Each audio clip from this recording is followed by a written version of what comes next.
Medical college admission வாங்குறதுக்கு அவ 1000 நரகத்தை அனுபவிச்சிட்டு இருக்கோம். நீ போமா. டாக்டருக்கு படிக்கணுங்கிறது அதோட ஆசை இல்ல, கனவு, லட்சியம். திமுகவோட ஃபார்முலா என்ன? லெப்ட்ல கையை காட்டுவான், ரைட்ல இண்டிகேட்டர் போடுவான், ஸ்ட்ரைட்டா போயிடுவான். இன்றைக்கு மணிப்பூர் நடக்கிற பாலியல் வன்கொடுமைக்கு எதிராக இந்த காங்கிரஸ் பேசுகிறது. ஆனா 2004 அன்னைக்கு மனோரமா தங்கச்சம்ங்கிற பெண்ணை ராணுவம் பாலியல் வன்கொடுமைக்கு உள்ளாக்கிய போது அதற்கு எதிராக அன்றைக்கு 4 பெண்கள் நிர்வாணமாக இந்திய ராணுவம் எங்களையும் கற்பழிக்கட்டும் என்று சொல்லி உலகத்தின் கண் முன்னால் போராடினார்களே.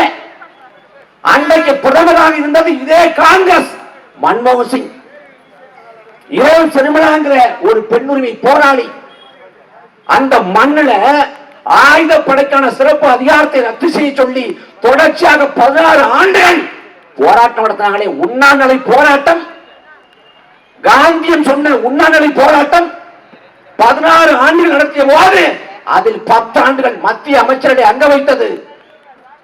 10 ஆண்டுகள் மத்திய அமைச்சர்களை அங்க வைத்தது இதே காங்கிரஸ். அன்னைக்கு எங்க போச்சு உங்க மனிதநேயம் எல்லாம்?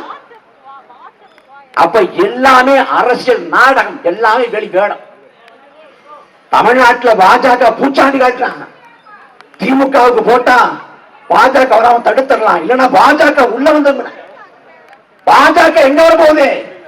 2014 இந்தியா முழுக்க மோரே வீசுறதுன்னா, இந்தியா முழுக்க மோரே வீசுறது சொல்லப்பட்ட 2014 தமிழ்நாட்டில் பாஜக மண்ணை கழியது. 2019 ஆண்டு அறுதி பெரும்பான்மையோடு பாஜக மறுமுறை வென்ற போது அதே தமிழ்நாட்டில் பாஜக மண்ணை கழியது. 2021 ஆண்டு அதிமுக கூட்டணி அங்க வைத்த பாஜகவை சேர்ந்த சட்டமன்ற வேட்பாளர்கள் மோடி படத்தை அமித்ஷா படத்தை போட தயங்கினான். மோடி படத்தை அமித்ஷா படத்தை போட்டா உள்ளுர ஓட்டு விழா கொடுமன்று பயந்தான். இதுதான் தமிழ்நாடு. அண்ணாமலை இல்ல, அவங்க அப்பா அவங்க தாத்தாவே இருந்தாலும் சரி, தமிழ்நாட்டில் பாஜக எழ போறது இல்லை. ஆனா அந்த பாஜகவை காட்டி காட்டி திமுக வாக்களை பறிக்கிறான். பாஜகவுக்கு திமுக அழுத்தம் கொடுத்தது, பயங்கரமா அழுத்தம் கொடுத்து. எங்க கொடுத்தீங்க? முதல்ல காலுக்கு அழுத்தம் கொடுத்தோம், பிறகு தோலுக்கு அழுத்தம் கொடுத்தோம், அப்புறமா கை கால் அழுத்தம் கொடுப்போம். இதுல வச்சிருக்காங்க ஆட்டுக்கு நாடி எதுக்கு, ஆட்டுக்கு தாடி எதுக்கு, நாட்டுக்கு ஆள் எதுக்கு அப்படின்னு. போன ஆட்சியில இதே ஐயா ஸ்டாலின் அவர்கள் சட்டையை கடிச்சிட்டு போய் அதே ஆட்டு தாடியை பிடிச்சாலும் தொங்கினாரு. அதே ஆட்டு தாடி தானே. தெலுங்கானாவில் சந்திரசேகர் ராவ் வாழ்றாரு. அங்க ஆட்டுக்கு தாடி எதுக்கு, நாட்டுக்கு ஆள் எதுக்குன்னு பேசல. ஆனா அந்த தெலுங்கானாவில் சட்டமன்ற நிகழ்ச்சிகள் ஆளுநர் உரை இல்லாம தொடங்குது. நீதிமன்றமே சொன்னாலும் சரி, நாங்கள் குடியரசு அணிவிப்புக்கு ஆளுநரோடு இணைந்து நிற்க மாட்டோம் என்று சொல்லி அக்கா தமிழிசையே தெலுங்கானாவில் கிளப்பி புதுச்சேரியில கொண்டாந்து உட்கார வச்சுட்டாரு. அங்க சண்டை நடக்குது, இங்க என்ன நடக்குது?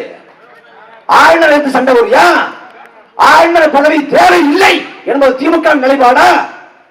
இந்தியாவில் எந்த கட்சிக்கும் கிடைக்காத பெருவாய்ப்பு திமுகவுக்கு கிடைத்தது. தொடர்ச்சியாக மத்திய அமைச்சர்களே 13 ஆண்டுகளுக்கு மேலாக அங்க வைத்தது இதே திமுக.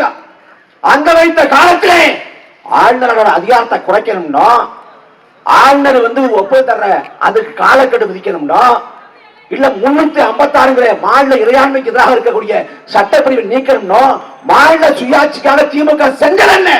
ஒண்ணும் செய்யல, ஒண்ணும் செய்யல. இன்னைக்கு சொல்றாங்க நாங்க மோடியை பார்த்தும் பயப்பட மாட்டோம், ஈடியை பார்த்தும் பயப்பட மாட்டோம், நாங்க கருணாநிதியோட வாரிசுகள். கருணாநிதியை தள்ள தட்டி உட்கார வச்சாங்கடா. அறிவாலயத்தில் 2G ஊழல் நடக்குது, விசாரணை நடக்குது. தயாரமாட்ட ஒரு தளத்துல விசாரணை, இன்னொரு தளத்துல காங்கிரஸ் கூட்டணி பேச்சுவார்த்தை. 63 தொகுதியை கொடுத்தாங்க, நக்கிட்டு போயிடுச்சு.